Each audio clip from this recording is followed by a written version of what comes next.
అంతర్జాతీయ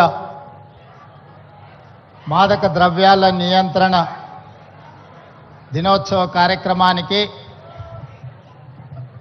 నాతో పాటు ముఖ్య అతిథులుగా యువ మిత్రులు, ఫిల్మ్ ఇండస్ట్రీలో ఒక నూతన శకాన్ని ప్రారంభించిన రామ్ చరణ్ గారు,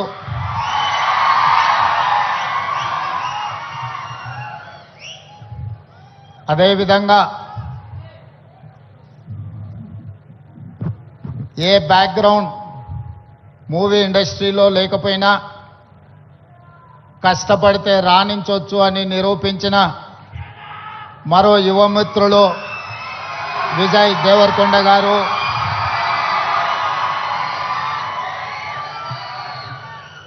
సహచర మంత్రివర్గ సభ్యులు అడ్లూరి లక్ష్మణ్ గారు, చేవెళ్ల పార్లమెంట్ సభ్యులు కొండ విశ్వేశ్వరరెడ్డి గారు,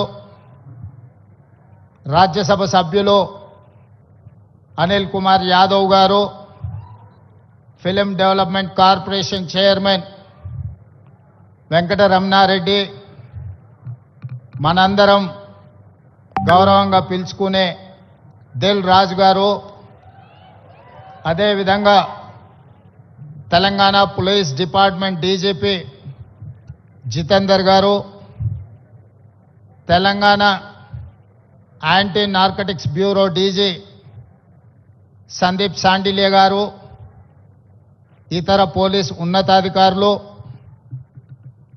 డ్రగ్స్ మహమ్మారిని నియంత్రించాలి అని, స్పోర్ట్స్ని ఆదర్శంగా తీసుకోవాలని మీ అందరినీ ప్రభావితం చేయాలని విచ్చేసిన పుల్లెల గోపీచంద్ గారు, అదేవిధంగా ఈ కార్యక్రమంలో పాల్గొన్న కవులు, కళాకారులు,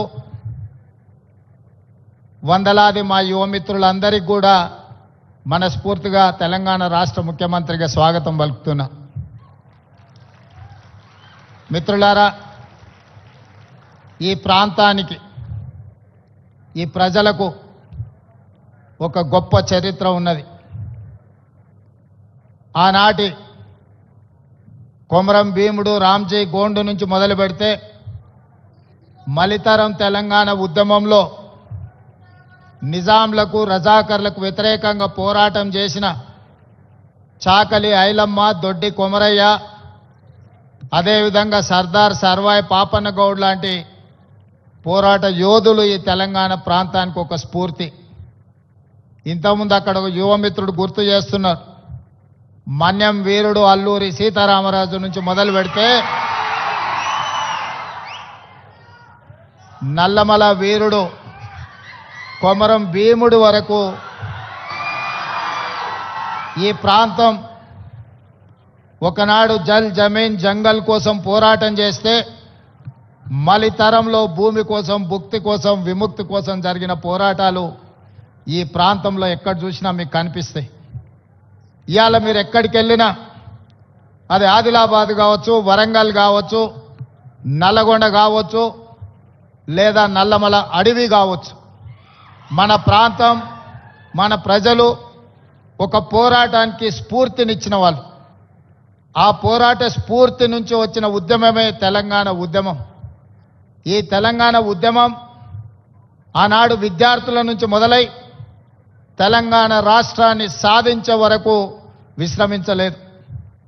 ఆనాటి యూనివర్సిటీలు, కళాశాలలు ఉద్యమ వేదికలై ఉస్మానియా యూనివర్సిటీ, కాకతీయ యూనివర్సిటీల నుంచి మొదలు పెడితే తెలంగాణ నలుమూలల 4 కోట్ల మంది తెలంగాణ ఉద్యమంలో ముందు బాగానే నిలబడి దేశానికే కాదు ప్రపంచానికి ఒక స్ఫూర్తినిచ్చి మేము అనుకున్న ఆకాంక్ష నెరవేర్చుకునే వరకు మేము విశ్రమించము, మా రాష్ట్రాన్ని మేము సాధించుకుంటాము అని చెప్పి ఒక ఉద్యమ స్ఫూర్తిని నింపి ఇవాళ తెలంగాణ రాష్ట్రాన్ని సాధించుకొని 11 సంవత్సరాలు పూర్తి చేసుకుంటున్న సందర్భంలో ఉద్యమ స్ఫూర్తితో ముందుకు వెళ్లాల్సిన తెలంగాణ రాష్ట్రం ఈరోజు డ్రగ్స్ మహమ్మారికి బలి అవుతున్నది అనంటే ఇది ఎంతో బాధపడవలసిన సందర్భము, మనందరం ఆలోచన చేయాల్సిన సందర్భం. మిత్రులారా, ఒకనాడు తెలంగాణ గడ్డ ఉద్యమాలకు వేదికైతే ఈనాడు ఇదే తెలంగాణ ప్రాంతం గంజాయికో డ్రగ్స్కో వేదికగా మారితే ఇది మనకు అవమానమా, ఇది మనకు ఆత్మగౌరవమా? ఒకసారి ఆలోచన చేయండి. అందుకే డిసెంబర్ 7, 2023 నాడు తెలంగాణ రాష్ట్ర రెండవ ముఖ్యమంత్రిగా ప్రమాణ స్వీకారం చేసిన మరుక్షణం స్పష్టంగా చెప్పిన, తెలంగాణ గడ్డ మీద గంజాయి కాదు కదా, గడ్డి పరకైనా మాదక ద్రవ్యాల వైపు ఆలోచన చేస్తే వాళ్ళ వెన్ను విరుస్తాము అని చెప్పి తెలంగాణ రాష్ట్ర ప్రభుత్వం స్పష్టంగా చెప్పింది. ఇవాళ మిత్రులారా, ఈ వేదిక మీద ఉన్న మేమెవ్వరం పెద్ద పెద్ద బ్యాక్గ్రౌండ్ల నుంచి వచ్చిన వాళ్ళం కాదు. చరణ్కు బ్యాక్గ్రౌండ్ ఉంది, కానీ చరణ్ని ప్రభావితం చేసిన చిరంజీవి గారు ఏ బ్యాక్గ్రౌండ్ లేకుండా కష్టపడి కింది నుంచి ఈరోజు దేశమే గర్వించదగ్గ ఒక్క మహానటుడుగా, ఈరోజు ఒక్క మంచి మనిషిగా గుర్తింపు పొందిండు అని అంటే దాదాపుగా 50 సంవత్సరాల నిరంతర శ్రమ, కఠోరమైన దీక్షతోని వాళ్ళు రాణించగలిగిన. వాళ్ళు కఠోరమైన కష్టాలను ఎదుర్కొని, కష్టాలు వచ్చినా, ఇబ్బందులు ఎదురైనా, అవమానాలకు లోనైనా ఏ రోజు కూడా బాధతో కుంగిపోలేదు. భయంతో మాదక ద్రవ్యాల వైపు లేకపోతే వ్యసనాల వైపు బానిసలు కాలేదు. నిటారుగా నిలబడి వాటిని ఎదుర్కొని ఈరోజు ప్రపంచానికే ఆదర్శంగా నిలబడే విధంగా ఈరోజు వాళ్ళు రాణించారు. మరి ఈనాడు మనమందరం ఆలోచన చేయాలి. ఉద్యమ స్ఫూర్తి అయిన తెలంగాణ రాష్ట్రం, ఉద్యమాలతోనే సాధించుకున్న తెలంగాణ రాష్ట్రంలో ఈరోజు పాఠశాలల నుంచి కళాశాలల వరకు, కళాశాలల నుంచి యూనివర్సిటీల వరకు విద్యార్థులు గంజాయి ప్రభావితానికో లేకపోతే డ్రగ్స్ మహమ్మారికి బలైపోతున్నారు అని అంటే మనందరం చూసుకుంటూ కూర్చుందామా? ఒకసారి ఆలోచన చేయండి. అందుకే మిత్రులారా, ఈరోజు ప్రపంచ దేశాలలో అత్యధిక జనాభా ఉన్న దేశం భారతదేశం. కానీ ఈరోజు మీరు ఆలోచన చేయండి, మొన్న జరిగిన ఒలింపిక్స్ క్రీడల్లో పుల్లెల గోపీచంద్ గారు తయారు చేసిన వాళ్ళు కాస్తో కూస్తో మెడల్స్ సాధించి, సానియా మిర్జా కావచ్చు, లేకపోతే పివి సింధు కావచ్చు, లేదా నిఖత్ జరీన్ కావచ్చు, లేకపోతే సిరాజుద్దీన్ కావచ్చు, వీళ్ళు క్రీడలలో రాణించి ఈ దేశ ప్రతిష్టను కాపాడింది. ఒకవైపు 140 కోట్ల జనాభా ఉన్న భారతదేశం ఒలింపిక్స్లో ఒక్క గోల్డ్ మెడల్ సాధించలేదు అని అంటే ఇది ప్రపంచంలో మనకు అవమానం కాదా? ఒక్కసారి ఆలోచన చేయండి. ఈరోజు ఈ దేశంలో ఉన్న జనాభాలో 15 సంవత్సరాలు పైబడి 40 సంవత్సరాల లోపల ఉన్న యువత 68%. 140 కోట్ల జనాభాలో 68% యువత ఉన్న దేశం ప్రపంచంలో ఏకైక దేశం భారతదేశం. ఈ భారతదేశం ఒలింపిక్స్లో ఒక గోల్డ్ మెడల్ సాధించలేదు అని అంటే మనందరం ఆలోచన చేసి ఈరోజు ఒక నిర్ణయం తీసుకోవాలి. అందుకే మిత్రులారా, ఈరోజు మీ అందరినీ వేదిక మీద నుంచి ఈడికొచ్చిన వాళ్ళు 100 మందే ఉండొచ్చు, కానీ తెలంగాణ రాష్ట్రంలో ఉన్న లక్షలాది మంది విద్యార్థులను ఈ వేదిక మీద నుంచి నేను అడుగుతున్న మీ రేవంత్ అన్నగా, ఇది మన దేశానికి మన రాష్ట్రానికి గౌరవాన్ని తెచ్చిపెట్టేదేనా? ఈ గంజాయికి బానిసలం అయితే ఈరోజు ఈ దేశం మనుగడ సాధిస్తుందా? ఇంతకుముందు మిత్రులు చెప్పినట్టు మన దేశం యొక్క యువ సంపదను నిర్వీర్యం చేయాలి అంటే విజయ్ దేవరకొండ ఒక అంశాన్ని ప్రస్తావించండు. ప్రపంచ దేశాల ఆర్థిక వ్యవస్థను అధిగమించి సాంకేతికంగా అన్ని రకాలుగా ఈ దేశం ముందుకు వెళ్తే ఈ దేశాన్ని ఇంకా ఎదుర్కోలేము అన్నవాళ్ళు ఏదో రకంగా మనల్ని దెబ్బతీయాలని చూస్తారు.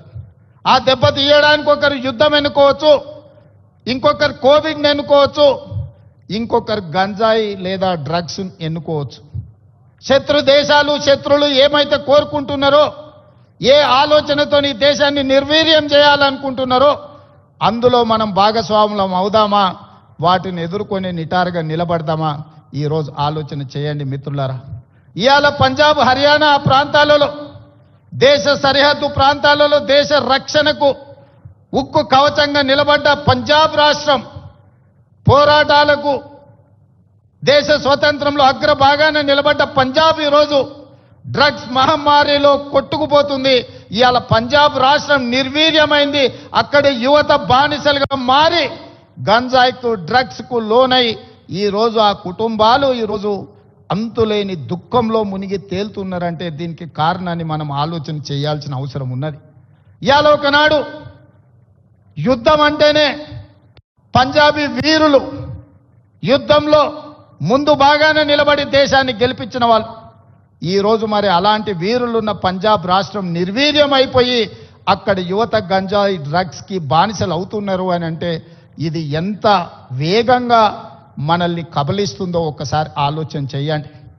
అందుకే డిసెంబర్ 7, 2023 నాడు బాధ్యత చేపట్టిన తర్వాత ఉన్నతాధికారులను మా మంత్రివర్గ సహచరులను సమీక్షకు పిలిచి స్పష్టమైన ఆదేశాలు ఇచ్చిన ఈ రాష్ట్ర సరిహద్దుల్లో ఎవరైనా కాలు పెట్టాలి అని అంటే 100 సార్లు ఆలోచన చెయ్యాలి. ఈ ప్రాంతంలో అడుగు పెడితే తిరిగి పోము. అది గంజాయి అయినా అది డ్రగ్స్ అయినా ఇంకే రకమైన మాదక ద్రవ్యాలు తెలంగాణ సరిహద్దులను దాటనివ్వద్దు. అవసరమైతే సరిహద్దులు దాటి వాళ్ళ వెన్ను విర్చాలి అని చెప్పి ఈరోజు నేను మా అధికారులకు ఆదేశాలు ఇచ్చిన. ఇవాళ ఈ అంతర్జాతీయ డ్రగ్స్ నియంత్రణ ఈ దినోత్సవం ఈరోజు ఈ కార్యక్రమంలో యువ మిత్రులు రామ్ చరణ్ కావచ్చు, విజయ్ దేవరకొండ కావచ్చు, వాళ్ళు ఎంత బిజీ స్కెడ్యూల్ ఉన్నా ఇవాళ మేమందరం కూడా ఇక్కడ ఎందుకు వచ్చినామంటే ఈ యువతకు ఒక స్ఫూర్తిని ఇవ్వాలి, ఈ యువతకు ఒక సందేశాన్ని ఇవ్వాలి, తెలంగాణ రాష్ట్రం దేశానికి ఆదర్శంగా నిలబడాలి అని. అదేవిధంగా మిత్రులారా, ఈరోజు తెలంగాణ రాష్ట్రం అంటే ఒక ఐటీ హబ్, ఈరోజు తెలంగాణ రాష్ట్రం అంటే ఒక ఫార్మా హబ్. ఈరోజు ఈ తెలంగాణ రాష్ట్రం మీరందరూ మనమందరం ఉండంగా ఇది ఒక గంజాయికో డ్రగ్స్కో హబ్గా మారితే మనందరము ఈరోజు విఫలమైనట్టే, తెలంగాణ రాష్ట్రానికి అన్యాయం చేసిన వాళ్ళం అవుతాం. అందుకే ఈరోజు ఏ పాలసీ లేని తెలంగాణ రాష్ట్రానికి స్పోర్ట్స్ పాలసీని తీసుకొచ్చినాం. యువతను సరైన మార్గంలో పెట్టాలి, వాళ్ళకు అవకాశాలు కల్పించాలి, వాళ్ళని అభివృద్ధి పదం వైపు నడిపించాలి. అందుకే నూతన విధానం ద్వారా యంగ్ ఇండియా స్కిల్స్ యూనివర్సిటీని తీసుకొచ్చినాం. ఈరోజు ప్రతి సంవత్సరం 1,10,000 మంది ఇంజనీరింగ్ విద్యార్థులు గ్రాడ్యుయేట్స్ అవుతుంటే 1,10,000 మందికి ఇంజనీరింగ్ పట్టాలు ఇస్తున్నాం. కానీ వాళ్ళకి సరైన సాంకేతిక పరిజ్ఞానాన్ని సరైన అనుభవాన్ని మనం అందించలేకపోతున్నాం. అందుకే ఒక పక్కన డిమాండ్ ఉంది, ఇంకొక పక్కన సప్లై ఉంది. కానీ డిమాండ్ సప్లై మధ్యలో there is an gap between demand and supply. అందుకే ఈరోజు ఆ డిమాండ్ అండ్ సప్లైని బ్యాలెన్స్ చేయడానికి యంగ్ ఇండియా స్కిల్స్ యూనివర్సిటీని ఈ రాష్ట్రంలో ఉన్న యువకులకు సాంకేతిక నైపుణ్యాన్ని నేర్పించి ప్రపంచ దేశాలను శాసించే విధంగా మన యువతకు శిక్షణ ఇవ్వాలి అని ఈరోజు యంగ్ ఇండియా స్కిల్స్ యూనివర్సిటీని ప్రారంభించుకున్నాం. అదేవిధంగా ఒలింపిక్స్ చూసిన తర్వాత నేను కొన్ని దేశాలు వెళ్ళొచ్చిన. సౌత్ కొరియా 4 అంటే ఒక హైదరాబాద్ జనాభా ఎంత ఉంటుందో అంత జనాభా ఉన్న ప్రాంతంలో ఈరోజు ఒలింపిక్స్లో 32 మెడల్స్ వచ్చినాయి. 32 గోల్డ్ మెడల్స్లో ఒకే ఒక సౌత్ కొరియన్ స్పోర్ట్స్ యూనివర్సిటీ అని ఒక 30 ఎకరాలలో ఉన్న యూనివర్సిటీలో 16 గోల్డ్ మెడల్స్ వచ్చినాయి. 16 గోల్డ్ మెడల్స్లో ఒక అమ్మాయికి 3 గోల్డ్ మెడల్స్ ఒలింపిక్స్లో సాధించింది. సౌత్ కొరియాలో ఒక అమ్మాయి 3 గోల్డ్ మెడల్స్ సాధిస్తే 140 కోట్ల జనాభా ఉన్న భారతదేశం ఒక గోల్డ్ మెడల్ సాధించలేదంటే ఆ దేశంలో ఉన్న ఒక అమ్మాయితో 140 కోట్ల మంది మనం పోటీ పడలేకపోతున్నాము అని అంటే ఇది ఆలోచన చెయ్యాలి. అందుకే ఈరోజు వీటన్నిటిని చూసినాం. ఆస్ట్రేలియన్ యూనివర్సిటీ, సౌత్ కొరియన్ యూనివర్సిటీలతోని ఒప్పందాలు చేసి అక్కడి నుంచి కోచ్లను, అక్కడి నుంచి నిపుణులను రప్పించి తెలంగాణను ఒక స్పోర్ట్స్ హబ్గా తీర్చిదిద్దాలి అని యంగ్ ఇండియా స్పోర్ట్స్ యూనివర్సిటీని ఈ మధ్యనే మనం పాలసీని అడాప్ట్ చేసుకున్నాం. రాబోయే రోజుల్లో తెలంగాణ రాష్ట్రం అంటే ప్రపంచ దేశాలు క్రీడల శిక్షణ ఇవ్వడానికి హైదరాబాదు నగరానికి వెళ్ళాలి అనే విధంగా దీని అభివృద్ధి పదం వైపు నడిపించాలని ఈరోజు స్పోర్ట్స్ పాలసీని తీసుకొచ్చినాం. అందుకే ఈరోజు మీరందరూ ఆలోచన చేయండి, మీరందరూ భాగస్వాములు కాండి. ఈ రాష్ట్రాన్ని బలంగా నిర్మించినప్పుడే ఈ దేశం బలపడుతుంది. ఈ దేశం బలపడ్డప్పుడే ప్రపంచ దేశాలతో పోటీ పడగలుగుతాం. ఈ రోజు మనం అందుకే తెలంగాణ రైజింగ్ 2047 అని ఒక విజన్ డాక్యుమెంట్ను, ఒక విజన్ని మనం ఈరోజు తెచ్చుకోవాలని అనుకుంటున్నాం. ఈ విజన్లో భాగంగా క్రీడలలో రాణించడమే కాదు, ఆర్థికంగా బలపడాలి. 10 సంవత్సరాలలో $1 ట్రిలియన్ ఎకానమీకి రీచ్ అవ్వాలి. 22 సంవత్సరాలలో $3 ట్రిలియన్ ఎకానమీకి తెలంగాణ రాష్ట్రాన్ని ముందుకు తీసుకువెళ్ళాలి అని చెప్పి ఈరోజు తెలంగాణ రైజింగ్ 2047 విజన్ డాక్యుమెంట్ని మనం ప్రణాళిక చేసుకుంటున్నాం. అందుకే రాష్ట్ర ప్రభుత్వం అన్ని రకాలుగా తెలంగాణ రాష్ట్రంలో ఉండే యువతకు శిక్షణ ఇవ్వాలి, అవకాశాలు కల్పించాలి. భవిష్యత్తులో మీరు గొప్ప వాళ్ళు కావాలి అని నేను ఈ వేదిక మీద నుంచి కోరుకుంటున్నా. మీకందరికీ తెలియాల్సింది, చరణ్ స్కూల్కి వెళ్ళేటప్పుడు నాకు తెలుసు, ఆ రోజు నేను అనుకున్న చరణ్ రాణించాలి అని. ఈరోజు నేను గర్వంగా ఫీల్ అవుతున్నా. నా కళ్ళ ముందరనే స్కూల్ నుంచి కాలేజ్ నుంచి రియల్ లైఫ్ నుంచి రియల్ స్టార్ లాగా ఫిల్మ్ ఇండస్ట్రీలో రాణించి ఈరోజు RRR ద్వారా ఆస్కర్ అవార్డుని సాధించి దేశానికి ఒక గౌరవాన్ని తెచ్చిపెట్టింది. అది అంత ఆశామాసిగా వారు సాధించిన విజయం కాదు. చిరంజీవి గారి పేరుంటే మనందరం మన ఇళ్లలో జరిగే ఫంక్షన్లకు ఆహ్వానిస్తాం, కానీ ఆస్కార్ అవార్డు మనం ఇయ్యలేం. కష్టపడ్డాడు కాబట్టి, రాణించుండు కాబట్టి ఈరోజు ప్రపంచమే ఆస్కార్ అవార్డు ఇచ్చి ఒక యువమిత్రుణ్ణి గౌరవించింది. మరి దానికి కారణం కఠోరమైన దీక్ష, పట్టుదలతో ఆ రంగంలో రాణించడం. అందుకే మీ అందరికీ ఈరోజు సినిమాలలో వాళ్ళు పోషించే పాత్రలు కాదు, రియల్ వాళ్ళ లైఫ్ని ఆదర్శంగా తీసుకోండి. వాళ్ళు ఎంత కష్టపడితే ఇక్కడికి చేరుకొని ఉండొచ్చు. విజయ్, నేను అప్పుడప్పుడు చెప్తా ఉంటా మీకు అందరికీ, నల్లమల అడవులో నుంచి నేను ఇంత దూరం వచ్చా. ఒక ZPTC, MLC, MLA, MP, Congress president, ముఖ్యమంత్రి 16 సంవత్సరాలల్లా ఒక్కొక్క అడుగేసుకుంటూ 2016లో నేను మొదలుపెట్టిన ప్రయాణం 2023 తెలంగాణ రాష్ట్రానికి ముఖ్యమంత్రిగా ఈరోజు బాధ్యత చేపట్టిన. అదే నల్లమల అడవి నుంచి వచ్చిన వాడు విజయ్ దేవరకొండ. మా పక్క ఊరు పాలమూరు నుంచి ఈరోజు మీ అందరి అభిమానాన్ని సాధించిందంటే కష్టం లేకుండా, కమిట్మెంట్ లేకుంటే ఇంత దూరం రారు. వాళ్ళ నిజ జీవితాలను ఆదర్శంగా తీసుకోండి. వాళ్ళు సినిమాలలో పోషించిన కొన్ని పాత్రలు పాజిటివ్ ఉండొచ్చు, నెగటివ్ ఉండొచ్చు, అవి కాదు మనకు ఆదర్శం. ఈరోజు రాణించాలి అంటే కష్టపడాలి అంటే కమిట్మెంట్ ఉండాలి. అందుకే ఈరోజు స్కూళ్ళలో, కాలేజీలో ఎక్కడైనా ఈ మాదక ద్రవ్యాలకు సంబంధించిన సమాచారం ఉంటే పోలీసులకు మీరే చేరవేయండి. ఇంతకుముందే టోల్ ఫ్రీ నెంబర్ని మీకు అందరికీ డిస్ప్లే చేసిండ్రు. నో డ్రగ్స్ అనే దానికి మీరే వారధులుగా కాండి. ఇన్ఫర్మేషన్ వ్యవస్థనే పోలీస్ వ్యవస్థను బలోపేతం చేస్తుంది. ఈరోజు నియంత్రించాలి అంటే సమాచారం ఉండాలి. సమాచారం ఉండాలి అంటే ఆ సమాచారం కాలేజీలలో చదువుకుంటున్న విద్యార్థులు, పాఠశాలల్లో చదువుకుంటున్న విద్యార్థులు టోల్ ఫ్రీ నెంబర్కు మీరు సమాచారం అందించండి. తప్పకుండా వాటిని నియంత్రిస్తాం. ఈ వేదిక మీద నుంచి పాఠశాల, కళాశాలల యజమానులకు కూడా నేను సూచన చేస్తున్నా, రేపు మీ కళాశాలలో ఇట్లాంటి అసాంఘిక కార్యక్రమాలు జరిగితే దానికి మీరే బాధ్యత వహించాల్సి ఉంటుంది. ఎందుకంటే తల్లిదండ్రులు మీ మీద నమ్మకంతో, విశ్వాసంతో లక్షలాది రూపాయలు ఫీజులు చెల్లించి పిల్లల్ని మీ పాఠశాలలు, మీ కళాశాలలకు పంపిస్తే మీరు చదువు చెప్పడంతోనే మీ బాధ్యత అయిపోయింది అనుకుంటే కుదరదు. వాళ్ళు ఏ విధంగా వ్యవహరిస్తున్నారో, వాళ్ళు ఎలాంటి వ్యసనాలకు లోనవుతున్నారో పర్యవేక్షించాల్సిన బాధ్యత యాజమాన్యాల మీద ఉన్నది. రాబోయే రోజుల్లో మా డీజీపీ, నా యాంటీ నార్కటిక్స్ అధికారులకు నేను ఆదేశాలు ఇస్తున్నా. ఏ కళాశాల, ఏ స్కూలు ప్రాంగణంలో ఎక్కడైనా గంజాయి, డ్రగ్స్ ఆనవాళ్ళు దొరికితే యాజమాన్యాలను కూడా కేసుల్లో పెట్టండి. వాళ్ళ బాధ్యత. మనము నమ్మి మన పిల్లల్ని వాళ్ళ స్కూళ్ళకు, వాళ్ళ కాలేజీలకు పంపిస్తే లక్షలాది రూపాయల ఫీజులు కడితే వాళ్ళను పర్యవేక్షించకుండా, బాధ్యత తీసుకోకుండా ఫీజులు తీసుకుంటాం కానీ బాధ్యత తీసుకోము అంటే కుదరదు. ఖచ్చితంగా ఆ స్కూలు, కాలేజీ యాజమాన్యాలు కూడా బాధ్యత తీసుకోవాలి.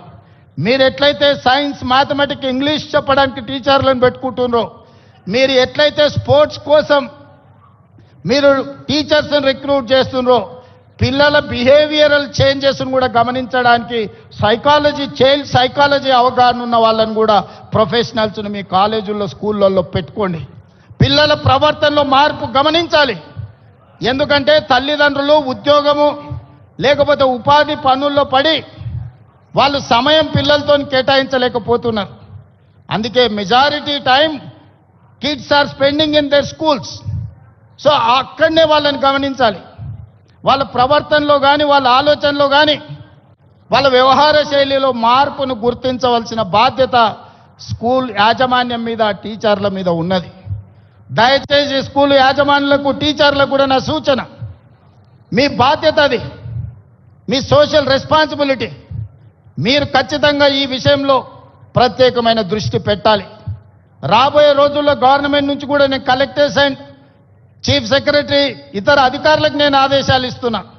ఈ పాఠశాల కళాశాలల యాజమాన్యులతోటి మీరు ఒక ప్రత్యేకమైన సమావేశం పెట్టండి, ఒక ఓరియంటేషన్ ఇవ్వండి, వాళ్ళకు ఒక అవగాహన కల్పించండి. యాజమాన్యులకు కూడా వాళ్ళ బాధ్యతలను గుర్తు చేయండి. ఇది మీ బాధ్యత. మీ బడికి తల్లిదండ్రులు నమ్మి పిల్లల్ని పంపిస్తే పాఠశాలలే ఇవాళ రేపు గంజాయి చాక్లెట్లకు వేదికలు అవుతున్నాయి. విద్యార్థులకు నేను సూచన చేస్తున్నా, మీ స్కూల్ మీ కాలేజీల ముందర ఏవైతే కిరాణా కొట్లు ఉన్నాయో కిరాణం కొట్టుల్లో చాక్లెట్లే కాదు గంజాయి చాక్లెట్లు అమ్మే సంస్కృతి స్లోగా తెలంగాణ రాష్ట్రంలో కనిపిస్తుంది. మీరు గమనించండి. అట్లాంటి వాతావరణం ఉంటే పోలీసులకు సమాచారాన్ని అందించండి. మనందరం అప్రమత్తంగా ఉన్నప్పుడే, మనందరం పోలీసింగ్ చేసినప్పుడే వీటిని నియంత్రించగలం. మనందరం మాకేం సంబంధం లేదు, తెలంగాణ రాష్ట్ర ముఖ్యమంత్రి గారి బాధ్యత లేకపోతే పోలీస్ డిపార్ట్మెంట్ బాధ్యత అని వదిలేస్తే ఈ సమాజానికి తీరని నష్టం జరుగుతుంది. ఒకనాడు ఉద్యమాల గడ్డైన తెలంగాణ ఈరోజు గంజాయికి వేదిక కాకూడదనేదే నా ఆలోచన, నా విధానం. అందుకే మిత్రులారా, ఈ తెలంగాణని బలోపేతం చేసి అభివృద్ధి పదం వైపు నడిపించాలి అంటే మీరందరూ సహకరించాలి. మీరు మేము మనం కలిస్తేనే ఒక ఆరోగ్యవంతమైన తెలంగాణ, ఒక అభివృద్ధి చెందిన తెలంగాణ, ఒక ప్రపంచానికి ఆదర్శంగా నిలబడే తెలంగాణను తీర్చిదిద్దుకుందాం. పదే పదే మిత్రులు అంటుంటారు మనం బెంగళూరుతో పోటీ పడుతున్నాం, ముంబై ఢిల్లీతో. బెంగళూరు, ముంబై, ఢిల్లీ, చెన్నై కాదు మన టార్గెట్ న్యూయార్క్, టోక్యో, సౌత్ కొరియాతో పోటీ పడాలి. ఇవాళ ప్రపంచంతో పోటీ పడే శక్తి, యుక్తి, యువత మన రాష్ట్రం మన దేశంలో ఉన్నది. అందుకే మీరు మేము మన అందరం కలిసి ముందుకు వెళ్దాం. ఈ తెలంగాణ యాంటీ నార్కటిక్స్ బ్యూరోని ఇక ముందు ఈగల్ అని పిలువదలుచుకున్నాం. ఈగల్ గురించి మీకు తెలుసు కదా, 20-30 వేల అడుగుల పైన ఆకాశంలో ఉన్న కింద నేల మీద ఉన్న తన టార్గెట్ను నిశితమైన దృష్టితోని చూస్తుంది. Eagle success ratio 100%. Target reach అవ్వడం అంటే ఈగల్ను చూసే నేర్చుకోవాలి ఈరోజు. అందుకే ఎలీట్ మనం ఈరోజు తెలంగాణ ప్రభుత్వం ఈ యాంటీ నార్కటిక్స్ దీంట్లో ఈరోజు ఎలీట్ గ్రూప్ని మనం ఈరోజు ఎస్టాబ్లిష్ చేస్తున్నాం. ఎందుకంటే ఈ డ్రగ్స్ ఎన్ఫోర్స్మెంట్ లాని చేయడానికి ఈగల్ అనే ఒక ఆర్గనైజేషన్ని క్రియేట్ చేస్తున్నాం. రేపు పొద్దుగాల అడవుల్లో గంజాయి పండించే వాళ్ళని కూడా ఈరోజు మనం ఈగల్కి ట్రైనింగ్ ఇస్తున్నాం. ఈ మధ్యకాలంలో యాంటీ డ్రోన్ ట్రైనింగ్ ఇచ్చినాం. ఎక్కడైనా వివిఐపీలు ఉన్న ప్రాంతంలో ఈగలు ఉంటే, సందీప్ గివ్ ఇట్ టు మీ.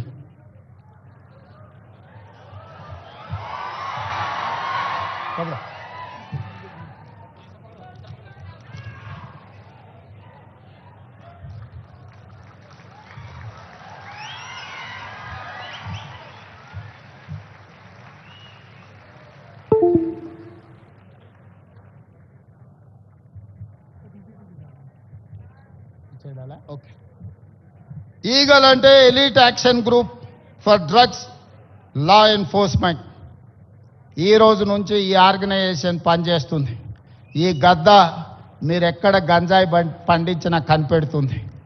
ఇవాళ మీరు ఈ గద్ద అడవిలో దీనికి స్పెషల్ ట్రైనింగ్ ఇవ్వబోతున్నాం.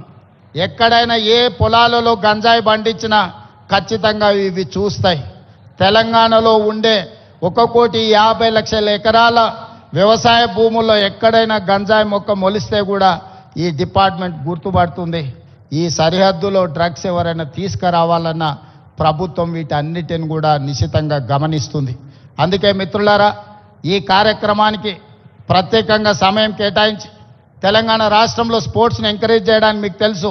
నిఖత్ జరీన్కి గ్రూప్ 1 జాబ్ డిఎస్పీ జాబ్ ఇచ్చిన బాక్సింగ్ ఛాంపియన్కి, అదేవిధంగా సిరాజుద్దీన్ క్రికెట్ వరల్డ్ కప్ సాధించిన cricket commandant group 1 police job ఇచ్చినాం.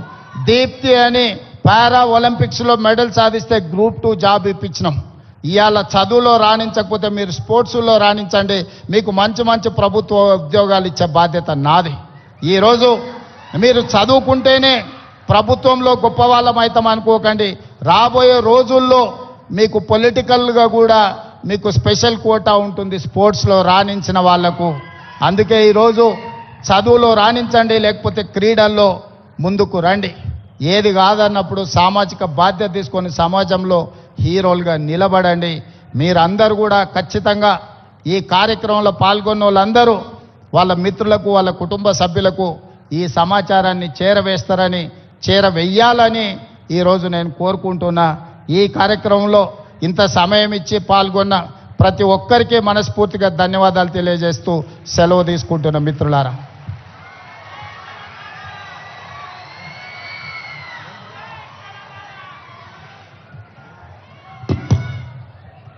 Thank you so much.